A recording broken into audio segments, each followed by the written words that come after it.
Prejudice, Chapter 13. Pride and Prejudice and Magnolias. Southern Pride and Prejudice.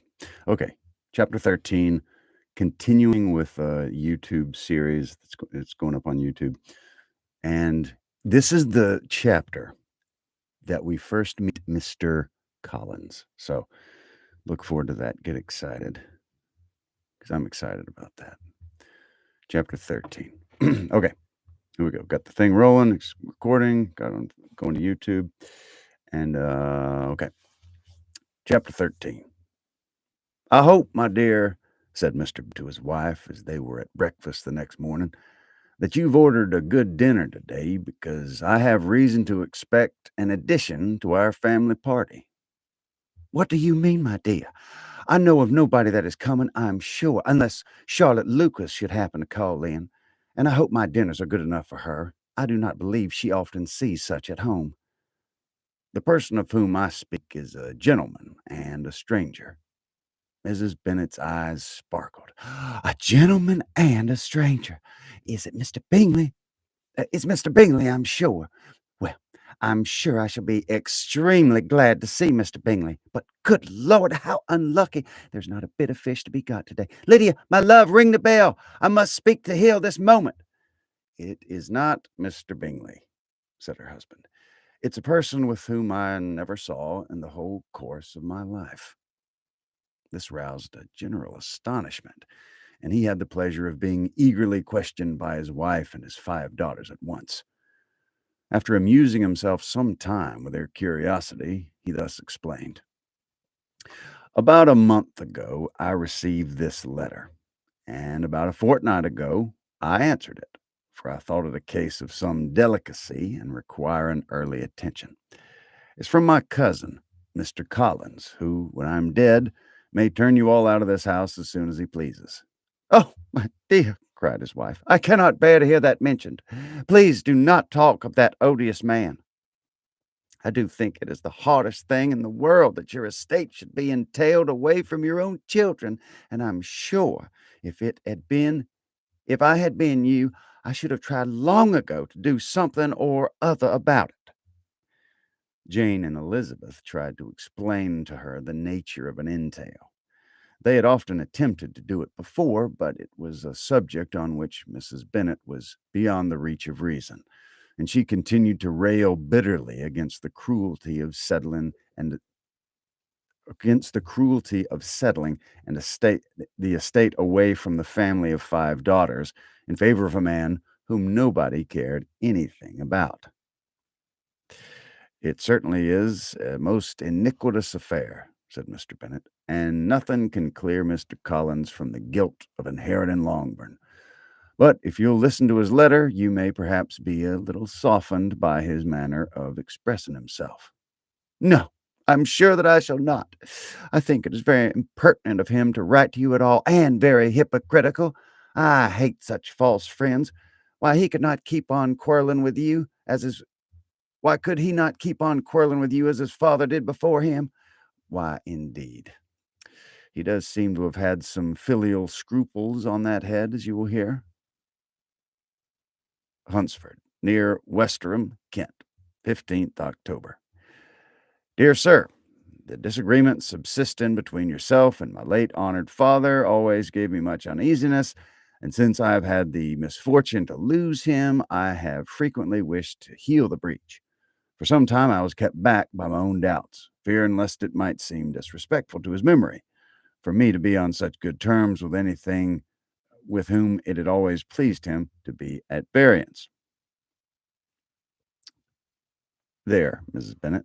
My mind, however, is now made up on the subject, for having received ordination at Easter, I had been so fortunate as to be distinguished by the patronage of the Right Honourable Lady Catherine de Bourgh, widow of Sir Louis de Bourgh, whose bounty and beneficence has preferred me to the valuable rectory of this parish, where it shall be my earnest endeavour to demean myself with grateful respect towards her ladyship, and be ever ready to perform those rites and ceremonies which are instituted by the Church of England.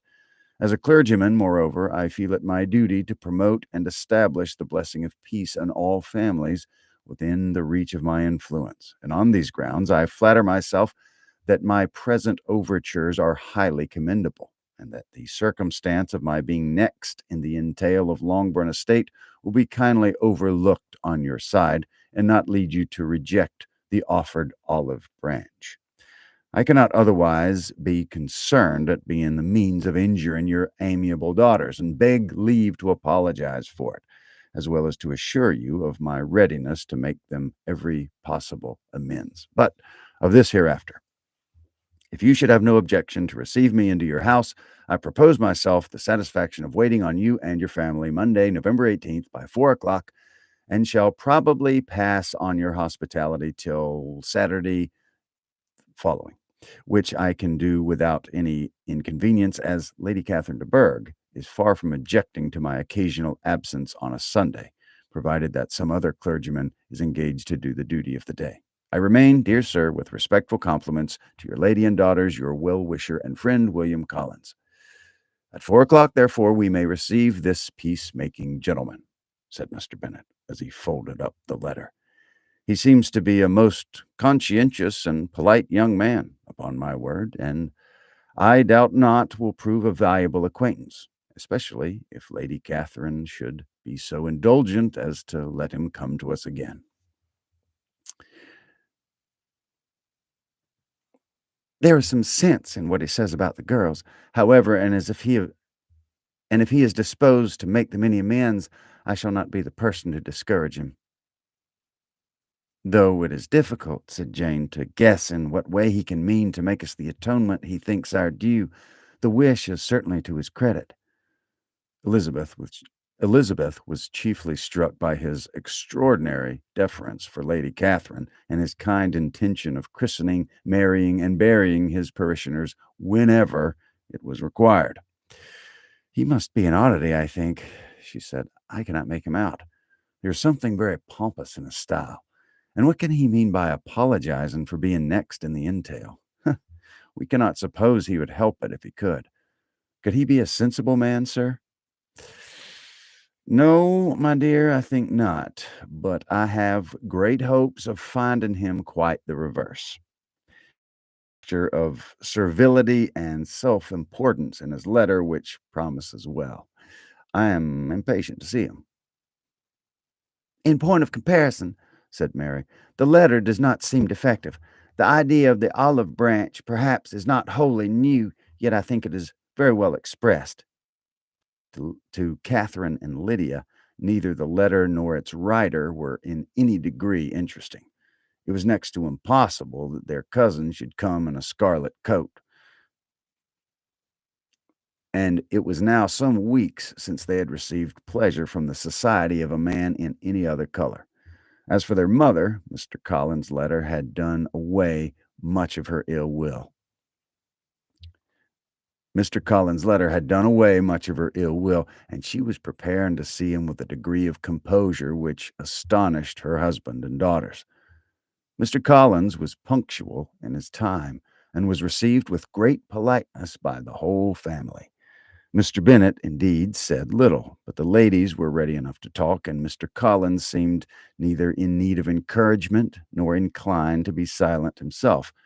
He was a tall, heavy-looking young man of 25. His air was grave and stately, and his manners were very formal. He had not been long seated before he complimented Mrs. Bennet on having so fine a family of daughters, and he had heard much of their beauty, but that in this instance fame had fallen short of the truth, and added that he did not doubt her seeing them all in due time disposed of in marriage. This gallantry was not so much to the taste of some of his hearers, but Mrs. Bennet, who quarreled with no compliments, answered most readily. You are very kind, I am sure, and I wish with all my heart it may prove to be so, for else they will be destitute enough. Things are settled so oddly. You allude, perhaps, to the entail of this estate. Ah, sir, I do indeed. It is a grievous affair to my poor girls. You must confess. Not that I mean to find fault with you, for such things I know are all chance in this world. There's no knowing how estates will go once they come to be entailed. I am very sensible, madam, of the hardship to my fair cousins, and could say much on the subject, but that I am cautious of appearing forward and precipitate. But I can assure the young ladies that I come prepared to admire them. At present, I will not say more, but perhaps when we are better acquainted. He was interrupted by a summons to dinner, and the girls smiled at each other. They were not the only objects of Mr. Collins' admiration. The hall, the dining room, and all its furniture were examined and praised, and his commendation of everything would have touched Mrs. Bennet's heart but for the mortifying supposition of his viewing it all as his own future property. The dinner, too, in its turn, was highly admired, and he begged to know to which of his fair cousins the excellency of its cooking was owing. But he was set right there by Mrs. Bennet, who assured him with some asperity that they were very well able to keep a good cook, and that her daughters had nothing to do with the kitchen. He begged pardon for having displeased her. In a softened tone, she declared herself not at all offended, but he continued to apologize for about a quarter of an hour. That was chapter 13 of Pride and Prejudice and Magnolias, Southern Pride and Prejudice. You can get the rest of it on YouTube. I'm up. This is 13, so I've done the other 12 chapters, and there's a ton of other stuff that is too long for TikTok if you're so inclined and like classic literature. So yeah, there we go. Click off of that right there. And oh, Janet, it's good to see you. Good to see you. Yeah, I'm gonna close this one out, and I may, yeah. So y'all have a good night over there on YouTube.